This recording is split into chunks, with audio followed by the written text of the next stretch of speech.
میکنم آغاز با نام خدا، هم درود و هم سلام بر مصطفی. حمد و بیحد آن خدای پاک را، آنکه جان بخشید مشتی خاک را، آنکه در آدم دمید او روح را، داد از طوفان نجات او نوح را. سلام به یک شما بیننده گرامی برنامه کتابخوان. باز در یک صحبت خوب، دیدنی و به فکر خودمون جالب در خدمت شما هستیم. امیدوارم که در خاندانتان ایمان، عشق و روشنایی و برکت همیشگی باشد. در صحبت ما یک مرد بسیار شریف، نجیب، یک انسان خاکسار، عبدالمومن شریفی در برنامه اشتراک دارند. به برنامه خیلی خوش آمدید. تشکر که دعوت را پذیرفتید. چی گفتنید در آغاز به بیننده برنامه کتابخوان؟ شاید همین تاثیر سال است که هوس به همین ذوق و هوس نسبت به همین برنامه‌های به اصطلاح شو برنامه‌ها یا یوتیوب اینترنت همین چهار ندارم. جدی میگم، من این حتی همه دوستان نزدیک من چه میدونم. و وقتی تلفن کردی و گفتی برنامه یوتیوب، من گفتم تماما نمیگم. وقتی موضوع گفتی من دیگر زبانم گشت و حتی بچه‌ها شده بودن، ما سری کار بودیم، گفتم راستی، گفتم وقتی موضوع گفت کتاب گفت نتونستم نگم، هرچند نمیخوام اما چگونه نرفت مثلا برای موضوع. سلامت باشید. عشق دارید، علاقه دارید به کتاب؟ نه، من اهل کتاب خودم نمی‌حسابم، اونقدر کتابخوانم نیستم، هرچند نیست روزی که من کتاب نخونم. من جدی میگم. مثلا صبح بر وقت میخیزم و ملاقات با فرگار خدا که ملاقات میکنم، که صحبت که ساده ای دارم و بعد از اون حتما کلامش میگیرم و حدودی از 4 تا 10 صفحه مطالعه میکنم. یعنی قرآن میخونید استاد؟ بله. و خوبیش در چی؟ من قرآن از ایران آورده بودم با ترجمه فارسی و بسیار روشن و خاناست. چقدر لذت میبرید از این کتاب؟ بسیار چاپش خوب است. این گپی من هست، این گپی همسرم هم هست. من با اون یاد دادم، میگه اینقدر وقتی دیگر کتابا رو میگیرم، میگه این کتاب و بعد زیرش با خط فارسی ترجمه هست و حتما من اول یک صفحه میخونم و با ترجمهش میخونم و هر روز همین کار من میکنم به خاطر که از کتاب دور نشم. درود بر شما. پیامبر گرامی اسلام میگوید که بهترین از امت ها نفرانی هستند که قرآن میخوانند و این را به دیگران نیز تعلیم میدهند و واقعا قرآن یک کتاب اخلاقی، یک کتاب پند آموز، یک کتاب انسان ساز و یک کتابی که شناسنامه است برای یک انسانی که میخواهد انسان باشد و انسانوار زندگی کند. به خاطر همین مطالعه میکنم. بهترین. و درود بر شما. یادتون هست که بار اول وقتی خرد بودید، من منظورم از کتاب‌های درسی الفبا اینا نیستن، چه کتابی را اولین به دست گرفته بودید؟ اگر خاطرتون باشد چه کتابی بود و کی به کتابخوانی شما رو تلقین کرد؟ عموما از سال‌های همون کودکی و نورسی و جوانی چه خاطراتی داره درباره کتاب و این خواندن و مطالعه؟ راستی حیف که یادم نیست کسی منو به کتابخوانی تشویق کرده باشد، بدبختانه. هرچند پدرم معلم بودن و خانه‌مان اهل معنی بودن تا جایی. صنف 5 یا 6 میخوندم. کتاب میرزا رضا یادم از اولین کتابی که من خواندم میرزا رضا بود و من این کتاب خواندم و من پسند آمد. بعد در مکتب معلم زبان و ادبیات، یک معلم نو آمدن و یادم آمده، من اکنون یادم آمده که تشویق کتابخوانی کرده بودن و بعد صنف 8 میخوندم. بعد چند کتاب من خواندم، چند کتابای خواندم یادم نیست. یک کتاب درباره همین جنگ بود، کیمچی کوها و کیمچی نام داشت که اینقدر کتاب به من پسند آمده بود هیچ نگفتنی باید. و معلم گفتن که کتاب‌های حاضر در کتابخانه، گفتن من فلان کتاب این کتاب‌ها هست. خب ادبیاتی معاصر خودمان رو بر کردن و گفتن خارجی هم هست. حالا گفتم من مثلا بلزاک هست، همین بلزاک در یادم هست. گفتن حالا این کتاب‌ها نخوانید. همون وقت گفتن حالا وقتی این کتاب‌ها نیست و در دل من علاوه افتاد. یعنی چیزی که ممنوع گفتن نخون. من رفتم کافتم یک پاویسی بلزاک یافتم، خواندم، صنف 8 بودم و چند کتابای دیگر هم خب با جز ادبیات معاصر خودمان و چند کتاب دیگه هم مطالعه کردم هم وقتی که مکتب میخواندم. یعنی آغاز از همون 5-6 بودم که شروع شد کتابخوانی. استاد، هم نسل‌های شما بیشتر از یک چیز حسرت می‌خورن، میگن که ما در دوره شوروی کمتر دسترسی داشتیم به ادبیات مثل مولانا و فردوسی و حافظ و یک کمتر تشویق میشد، کمتر تبلیغ میشد یا دسترسی کم بود. شما چی بود؟ فضای شما چی بود؟ گفتید پدرتون آموزگار بود یا خودتون بعد استقلال شروع کردید به این ادبیات کلاسیکی خودمون؟ اون وقت هم دسترسی بود، میخوندید جایی؟ بله بود. مبین داره این چیز واقعی است و کرای حسرت هم هست. و این حروف سیریلیک تاجیکی ما نه اینکه ادبیات کلاسیکی خودمون، کلا ادبیات جهان چیزی نبود. شاید 3% بود، شاید 5% بود، زیاد نبود. ما چیزی موادی نداشتیم و بدبختانه هر چی که باز بود تحریر شده بود و تحریف بود، تحریر بود، تحریر شده بود. بله. و حتی ادبیات جهان هم اون چیزای انتخاب میشد که موافق به همون رژیم بود، برای رژیم و به همون ایدئولوژی بود. بله، به همون قایه ریالیسم سوسیالیستی اون وقته بود و تا کجا بله کیمچه‌های عوض هم شده بود. اینا میگفتن و میکردن. برای همین اون چیزی که میخواستی، شاید اون چیزی که لازم بود، اون چیزی که آزاد بود، اون امکانات خواندن اون نداشتیم. این شوروی تحصیل کردید، دانشگاه هم در شوروی خوندید. بله. ولی میبینم عقیده‌تون، اندیشه‌تون اینقدر زیبا موند، تاجیکیتون اینقدر زیبا موند و شما همچون یک تاجیک حفظ شدید که در برابر هم نسل شما خیلی نفر شاید هستن که اندیشه دیگر دارن، افکار دیگر دارن، عموما چیزهای دارن که نه به شرقی درست میگیرد نه به غربی و همون افکار شوروی موندن. ولی عقیده شما، اندیشه شما، حرف شما، دانش شما حفظ شد و تاجیکیتون باقی موند. عاملش چی بود فکر میکنید دوست؟ من نمیدونم. من خیلی شاد شدم که خیلی اندیشه داری نسبت به من درباره خودم دیگر اندیشه دارم. من همون آدم شوروی ام، همون نیم به قول خیام که نه کافری مسلمان، بله همون نیم کمونیست، نیم تاجیک، نیم نمیدونم کی، نیم مسلمان. من کوشش کردم که این چیز از خود دور کنم اما مانده وای از وای دور نمیشه. بعضا رو میزند، من خودم احساس میکنم این چیزا بعضا ناخودآگاه بر من رو میزنه، چون با همین من بزرگ شدم، با همین کلان شدم و این تاثیر این هست.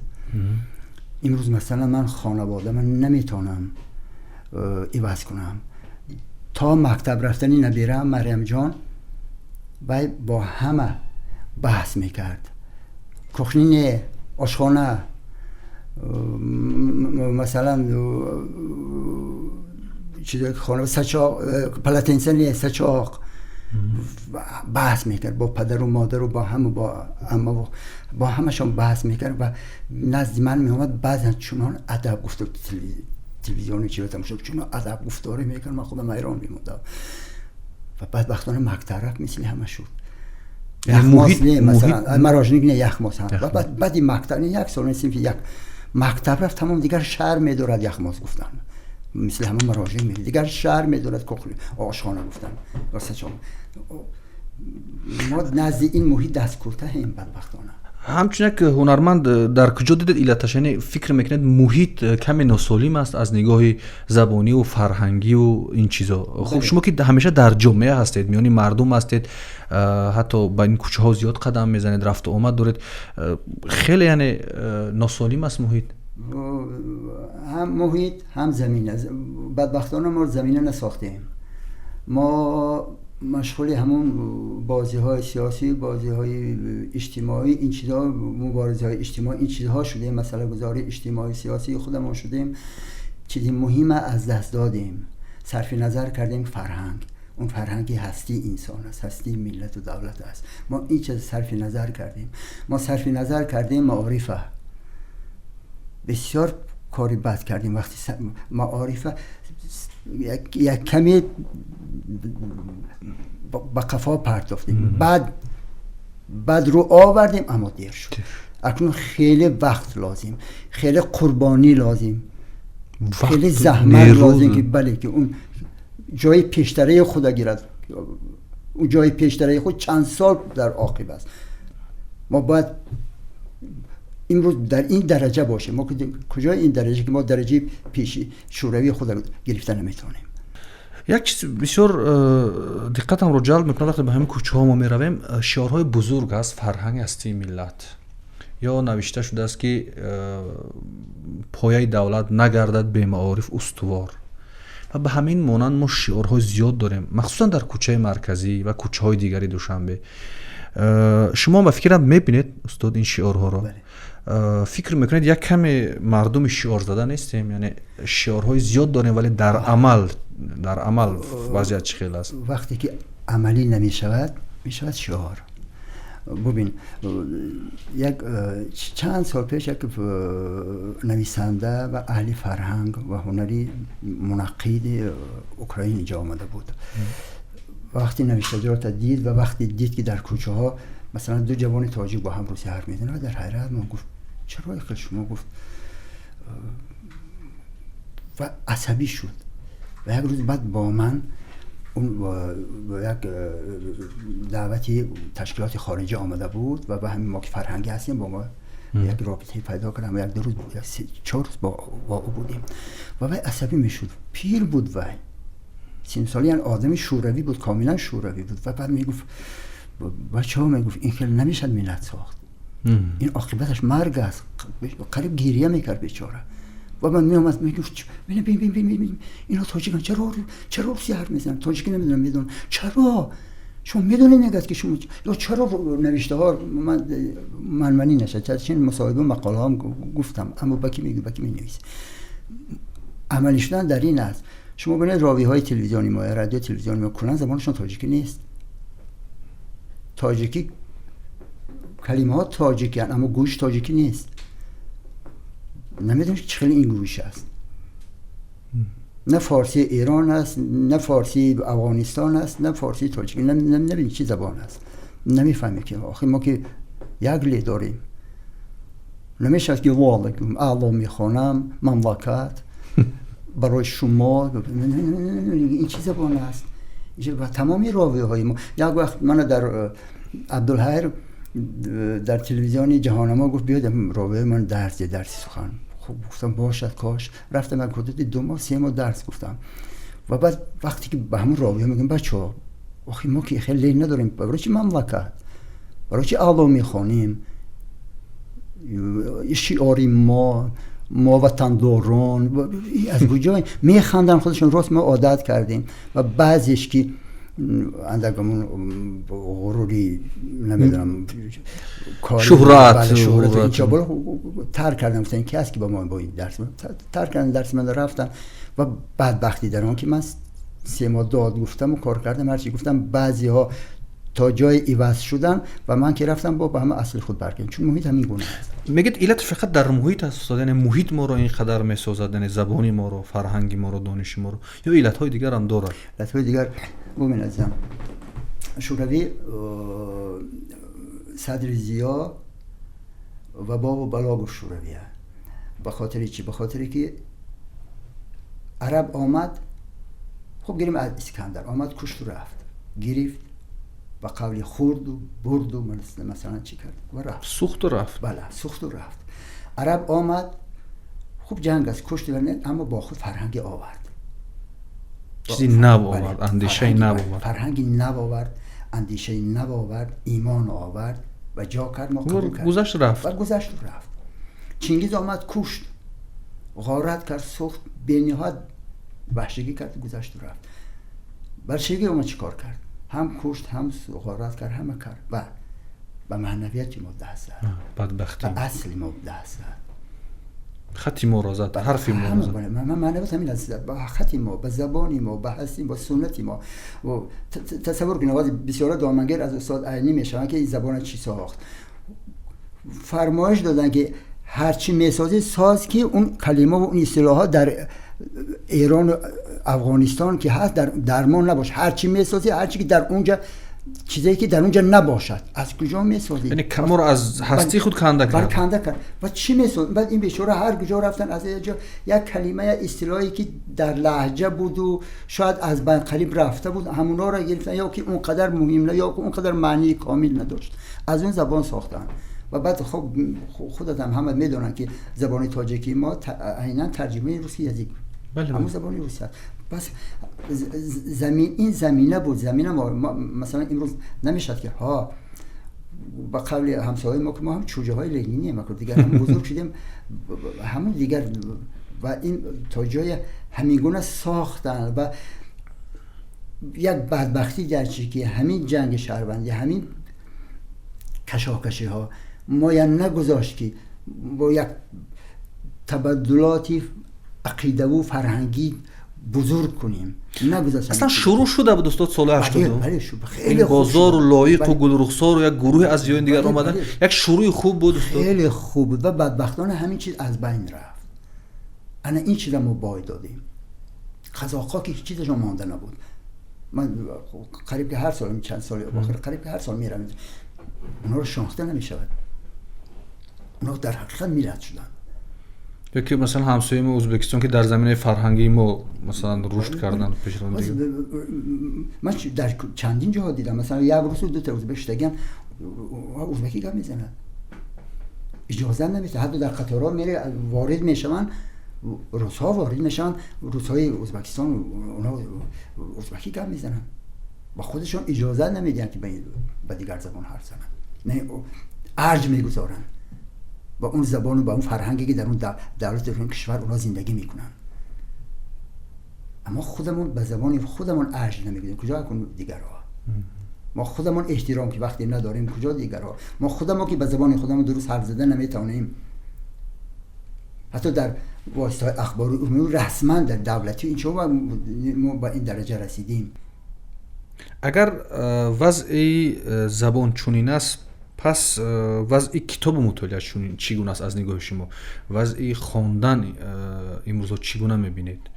چون خیلی نقش دارد من فکر میکنم، یعنی کتاب در هستی یک ملت، در رشد یک ملت، در پیشرفت یک ملت و در تبادل فکر و اندیشش، در تطهیر فکرش، در دیگرگونی اندیشش، اینا چی خیلی میبینید شما همچون یک هنرمند؟ عزیزم کتاب غذای عقل است، غذای قلب است، غذای روح است.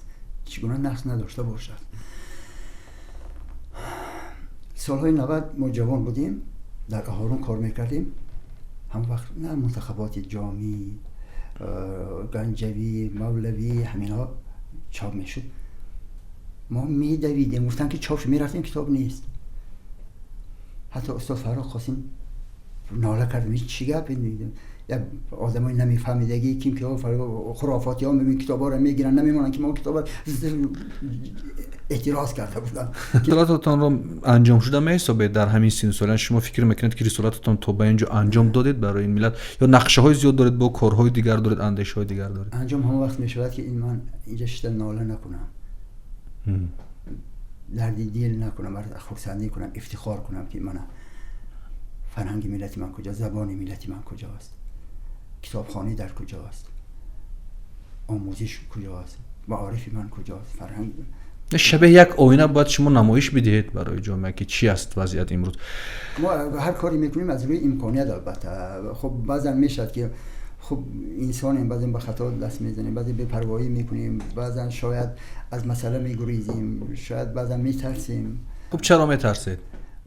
خب این ترس در وجود انسان جا شده. بعضا آدم بعد ترس از اونی که مثلا ببین عزیزم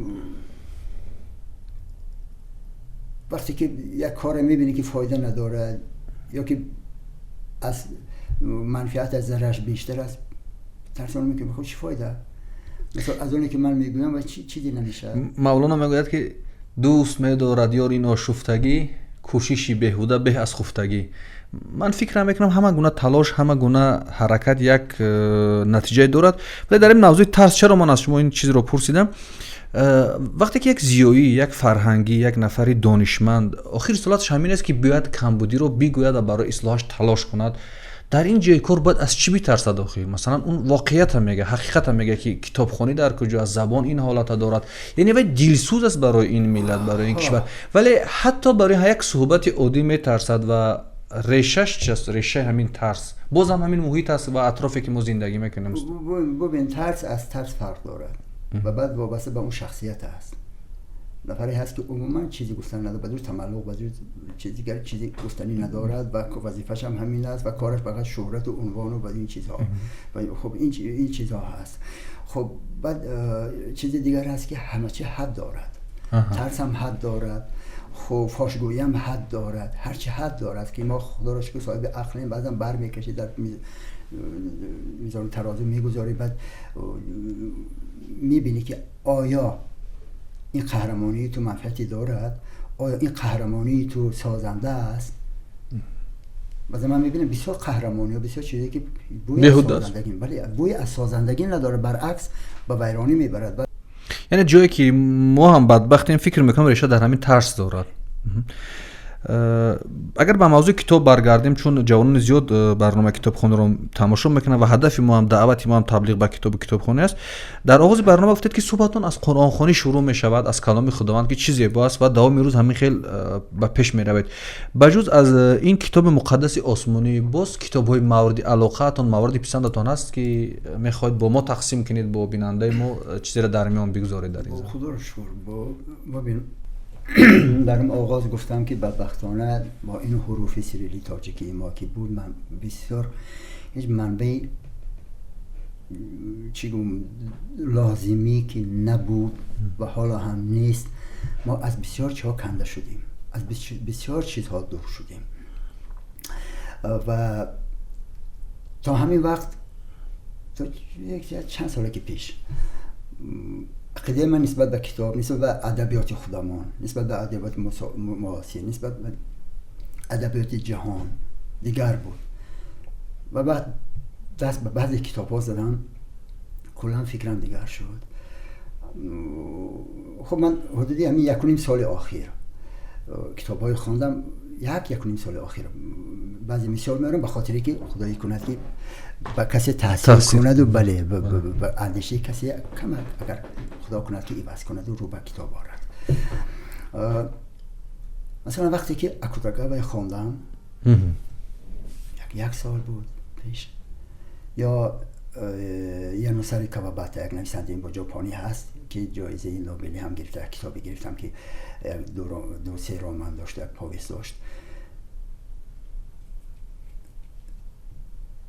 این حاضر من خودم رو گم کردم. وقتی خواندم جدی میگمش در شاک افتادم.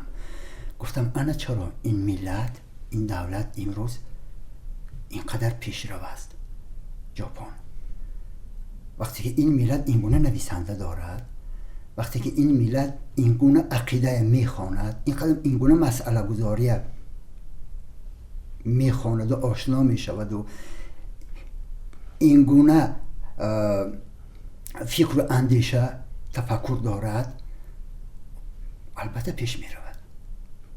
انا کاری کتاب چی است؟ انا کاری نویسنده چی؟ وقتی نویسنده این ملت این گونه است، پس چرا این ملت پیش نرود؟ چرا صاحب دنیا نشود این ملت؟ اونها هم بله منفعتی ملی و سیاسی و این چیزهای خود به نظر میگیرن یا صنفی خود به نظر میگیرن، اما اونقدر آزادن در اندیشه رانی، اینقدر شخصیت، اینقدر انسان سازی، شخصیت سازی و بعد در اگر عموم گیریم ملت سازی در اونا، اینقدر سازندگی در اونا زیاد است و اینقدر آزادن اونا در و از هر پهلو میروی، با هر عقیده، با هر عمل، با هر عاملی که هست میبینی بعد عاشقش میشی، بعد میگی که البته. یا مثال کتاب دیگری که من نروژ، خدا را شکر 3-4 مرتبه رفتم نروژ، رابطه‌های فرهنگی داشتیم من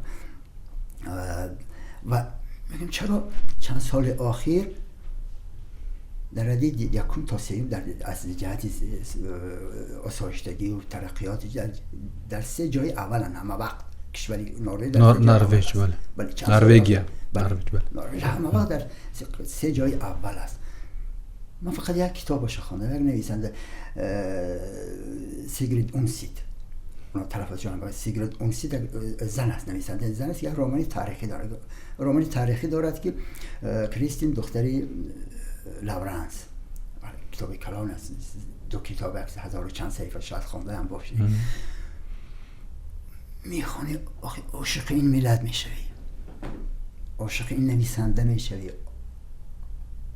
عاشق این سبک میشوی. انا چرا این ملت ها پیش رفتن؟ بله. کفایه است که همین کتابی همون خوانی.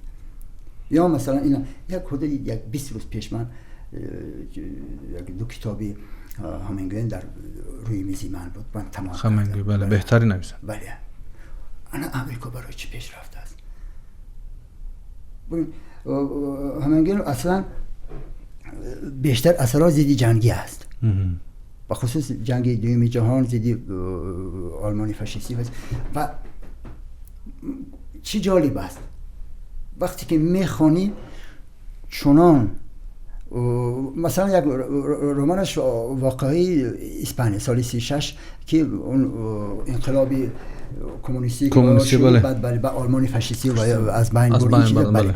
اکنون چنان به تعریف و توصیف کمونیست ها میگذرد و اون طرف مقابل چنان میزن، چنان وحشیگی و بله وحشیگی آنها، جلادی آنها را تصویر میکند، میگویی کلن عقیده کمونیستی دارد این مرد. و بعد از نصف کتاب اون طرف برعکس چنان کمونیست های وحشیگی اون عملهایی کردن، اون وحشیگی های اون غارت و اون سوز اون چیزهایی کردند و عقیده خطای اون چنان میزند، چیزی واقعی است آخه. یعنی خیلی بالانس خوب رعایت میکنه در این کتاب.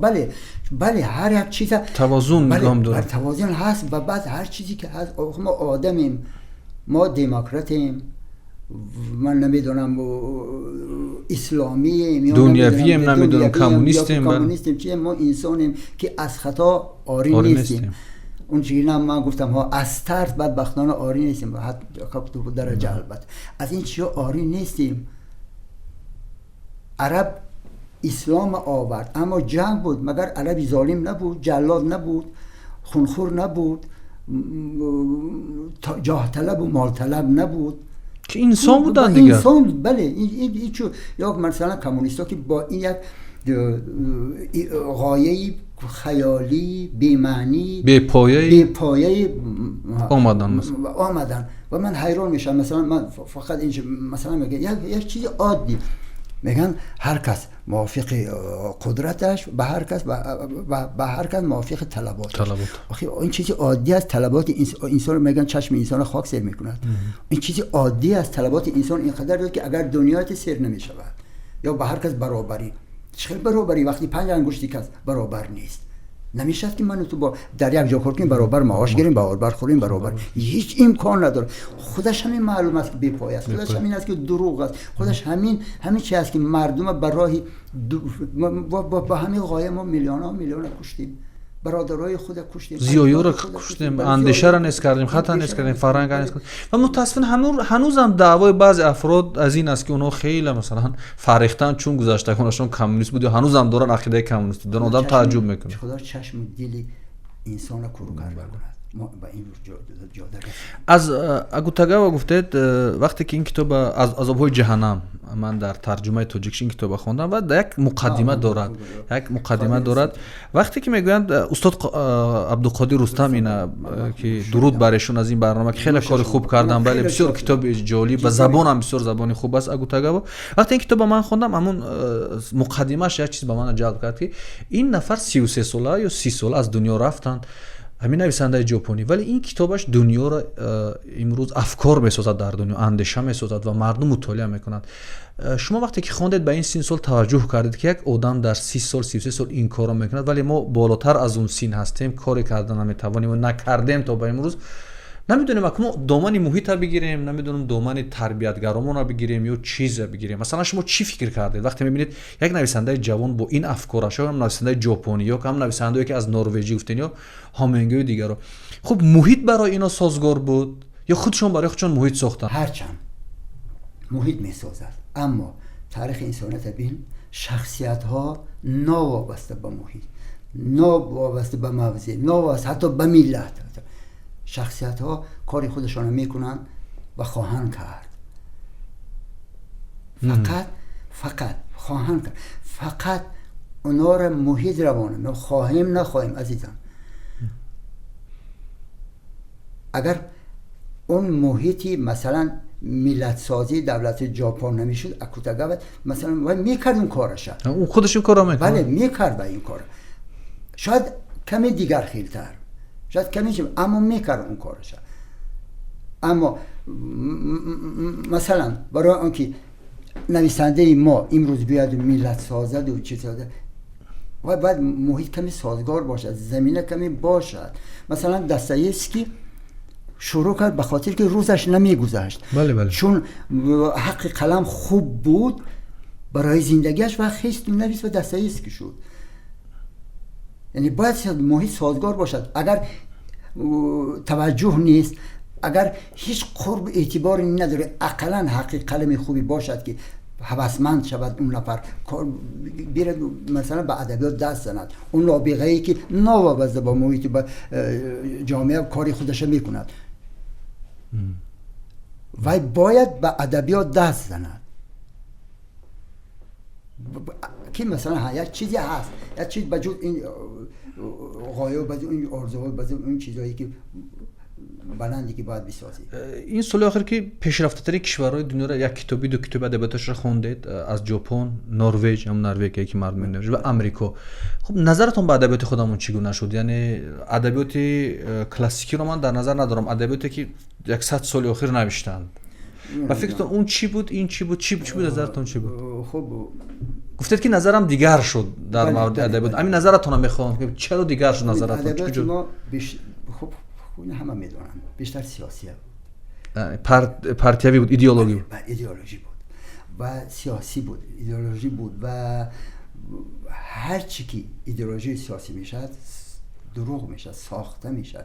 یعنی منفعت های یک صنف به نظر، منفعت های یک رویه به نظر و بسیار چیزهای حقیقت انکار کردن، مثلا یا که روپوش کردن یا تحریف کردن یا چیزی واقعی است.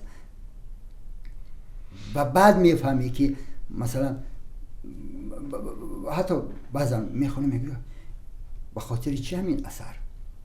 یعنی تو این درجه؟ بله. به خاطر چی؟ کاش نمینوشتین اثر خوب. بله. من نمایشنامه های تئاتری پورن در تئاترها. یک بار رفتم این همین نمایش به خاطر چی؟ همین نمایشنامه به خاطر چی؟ حتی نمایشنامه هستی من بعد 10 دقیقه در همین جشنواره خودمون در پرستون و خدا شاهد من زار گریستم به خاطر که مهمان ها بودن، منقدا متخصصان از روسیه و از قزاقستان اونها بودن و این نمایشنامه اینقدر ملت ما تحقیر میکرد. من بر اومدم زار گریستم، خدا شاهد. من همین 3 دوربین استاد در اختیار شما است برای بیننده کتابخوان. چی گفتنی هستید از همین منبر؟ خب من بسیار میخواستم که کاش میشد همین که در برنامه درسی مکتب‌های ما، مکتب‌های همگانی میانه‌ای که مثلا شاهنامه فردوسی همچون برنامه درسی وارد میشد و کاش در برنامه درسی دانشکده و دانشگاه‌های ما هم فردوسی و هم مثنوی وارد میشد. کاش که حافظ و بیدل و اینا هم میدونن، لیکن این چیزا این دو تا مهم است. بله اینقدر من مهم میدونم. چرا؟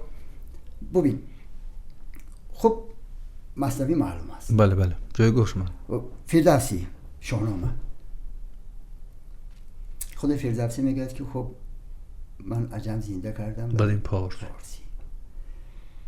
بسیار تاریخ شناسان بسیار حالدانان میگن که اگر شاهنامه نمی بود شاید زبان فارسی زبان تاجیکی ما نبود تا این درجه.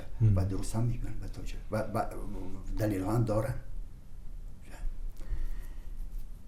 و بعد از نظری هویت ملی خودشناسی مگر از شاهنامه بالاتر کتابی هست؟ تمام شاهنامه وصفی ملکش است، ایران است، ایران زمین است، همه چی میارد به ملت ایران، کشور ایران، همه قربانی ها، همه هر چیزی هست به خاطر فقط ایران زمین. مگر از این هویت ملت شناسی، دولت سازی، مگر از این بالاتر کتابی هست؟ یا در مسئله انسانی که خداوند میگه بهترین چیزی که به انسان دادم این خیرت است. شما ببین بعدی که آغاز شاهنامه از آنی که به نام خداوند جان و خیرت کزان برتر اندیشه نگذرد، خداوند تدبیر و رای و دوم خیرت. داستان دومی فردوسی خیرت است که انسان به خیرت هیچ است مثل دیگر مخلوق است. و همونجا میگه که خیرت بهترین چیزی که یزدان به تو داد، به انسان داد. و مگر از این مسئله تربیه نسل نبرز، تربیه آینده ملت با راه خیرت. وقتی که جنبه انسان اساسی برای انسان این خیرت است، وای بر حال اون عالمی که کاری علمش خیرت نداشته باشد، وای بر اون نویسنده‌ای که اثرش خیرت نداشته باشد، وای بر اون هنرمندی که نقش و نمایش اجرا کرده دور از خیرت باشد. پس اون چی است؟ یا مثلا در مسئله وطن و وطنداری، حفظی وطن. خدایا این تمام قهرمان‌های شاهنامه برای وطن جان میدهند و نمونهش محک این رستم است. هستی خودم میبخشد برای وطن، برای ایران زمین. تمامی هستی خودم میبخشد برای ایران زمین. تمام مشکل های کسی حتی قربانیش به اون حد است که با فرزندش امتحان میشود در این راه برای ایران میکند. فرزند میکشد، حس میکند اسفندیار که از فرزندش بالاتر بود، از سهراب کمی نداشت، برای ایران میکشد. یا از نظر ایمانی، از نظر ایمان، از نظر وجدان، از نظر اخلاص بگیریم. خب علما گفتن که حدود حتی زیاده از 5000 مراتبه در این کتاب نام خدا آمده است، با نام‌های مثلا الله، خدا، پروردگار، یزدان، اهورامزدا. 5000 بار نام خدا در شاهنامه ذکر شده است. 5000 مراتبه نام خدا در شاهنامه ذکر شده است. کاووس خیانت کرد اما رفت نجات داد، بعد خیانتش آور گفت تو بدبخت شاهی، در شاهی تکون.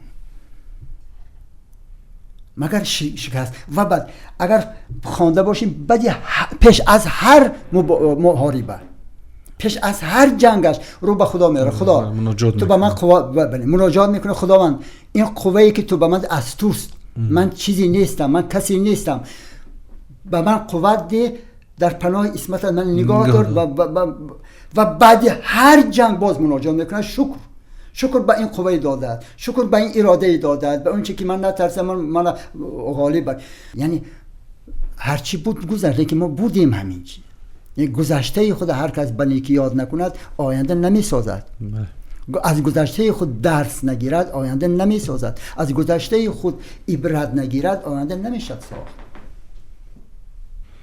یعنی این چی؟ یا که مثلا در مسئله عشق پاک همین بس است داستانی مثلا زال زرد رودوبه، زال زرد رودوبه، یا که مثلا رستم و تهمینه ای که بعد رستم دیگر تمام خودش بخشید، شوهر نکرد تا آخری، تا مرگ. یعنی صداقت ایستادگری به خاطر رستم. یا که رودوبه ای که تهمینه کنه، رودوبه ای که مثلا زال که باید از قومیده از ضحاک بود چی بود، لیکن به خاطر عشق پدر مادر زید، این طرف از سام زید، منوچهر زید، قریب که ظالمه کشتن، اما عشق پاک به کجا آورد اینها با هم شدن. یا منیژه و بیژن و منیژه، یا که مثلا سیاوش و فرهنگیز. خب اینو خیلی زیاد همه چیز در شاهنامه. این داستان‌های امروزی هم میتونن داشتن در برابر اون قدر ادبیاتی که این گونه کتاب‌ها می‌نویسند، میتونن داستان‌های بهترین، یعنی نویسنده ها میتونن از قالب انگلیسی داستان‌های خوب و بهترین نویسن و با جامعه. من به همین خاطر میگم کاش در برنامه درسی میشد که همه چیز این کتاب داره. با یک مثال عالی که یادم آمد، از آن روز دشمن به ما چیره شد که ما را روان و خرد تیره شد. این چه عالی سخن است که وقتی خیرت نه که مثلا از دشمنم به تو چیره میشن پیروز میشن بالا وقتی خیرت تا گرفتن، دانش تا گرفتن، هویت تا گرفتن، عقل گرفتن. مثلا خیلی عالی است. استاد ما 30 سال از استقلالت گذشت، یک نسل 30 سال گذشت و یک نسل 30 ساله هستیم. اگر یک نسلی بیاد بعد 30 سال خواهد که یک چیزی از شما بشنود یا گوش کند، یک پند از کوتاه، یک نصیحت است، یک جمله است، چی گفتنید برای نسل 30 سالی بعد؟ فرهنگ خدا، هر نفری که هستی خدا شناخت، انشالله دیگر همون مسئله حل می شود. هر که خدا را شناخت و هر که فرهنگ داشت از معرفت خالی نیست. معرفت که خود شناست و همین فرهنگ خدا و هستی خدا و همین چیز از یاد نبرد، همین چیز داند، پی همین کار شود، دیگر همه مسئله حل می شود انشالله. یعنی خودشناس باشن بعد 30 سال بعد دیگه مسئله حل میشه. میگن در خواندن شعر هم خیلی مهارت داره. نمیدونم، خب وظیفه ما اگر بخونیم اگر شما برای همین بیننده کتابخوان یک شعر خوانید که همین هم در خاطر این صحبتون، یک صحبتی که جالب بود، مثلا شما از قرآن شروع کردید و آمدید به مثنوی و به فردوسی ختم کردید، ولی اگر در پایان کار باز یک شعری از هر کسی که دلتون میخواد و مقبول به خودتون است بخونید، من فکر میکنم هر چی که میگن چون سخن از دل برآید لاجرم بر دل نشیند و با کتابخونم، با بیننده کتابخونم پسند میاد. این گمان میکنم شعر خوانیشون. من از عقرب نمیترسم ولی از نیش میترسم. ندارم وحشت از بیگانگان، از خویش میترسم. ندارم وحشت از شیر و پلنگ و حمله گرگان. من از گرگی که میپوشد لباسی میش میترسم. مرا با جا فروشانی سری بازار کاری نیست. من از گندم نمایانی ارادت کیش میترسم. ندارم وحشت از جنگ و نفاق و قتل خونریزی. من از این آتش افروزانی صلح اندیش میترسم. به شیخی گفت کسی کس چی میترسی؟ به شیخی گفت کسی کس چی میترسی؟ زیمای؟ گفتا زیمای خوردن ندارم بیم، از مستیش میترسم. مرا با خانقاه و خرقه و کشکول کاری نیست. من از اعمال زشتی خلق نادرویش میترسم. چه خوب گفت این سخن مردی سخن سنجی که میگوید مرا از مرگ باکی نیست، از سختیش میترسم. من ژولیده را نبود هراسی از سخن گفتن، ولیکن از زبانی خویش بیش از پیش میترسم. شما تشکر به این اقدام شما. خدا کند که این کار شما تا آخر همین خیلی صمیمانه و صدق باشد، همین خیلی سازنده باشد و خدا قوتی در پناه اسمتش نگاه داره که شما خسته نشوید و این کاری خیلی سخت است. میدونید چقدر متانت لازم، چقدر قربانی میطلبد. جدا میگم وقتی امروز ما کتابی نداریم که از 1000 نسخه زیاد چاپ شود، پس کجا درباره کتاب و کتابخوانی حرف زد؟ این کاری خدا من آرزو میکنم، من تمنا میکنم ای خدای بزرگ روزی رسد که ما در رسای کتاب نبینیم یا نوبت بینیم مردم برای کتاب تلاش کنن، مردم رو به کتاب آرن، چون آخر هستی انسان کتاب است، غذای دل انسان، روشنی چشم قلب انسان این کتاب است. به کتاب نمیشه داخل.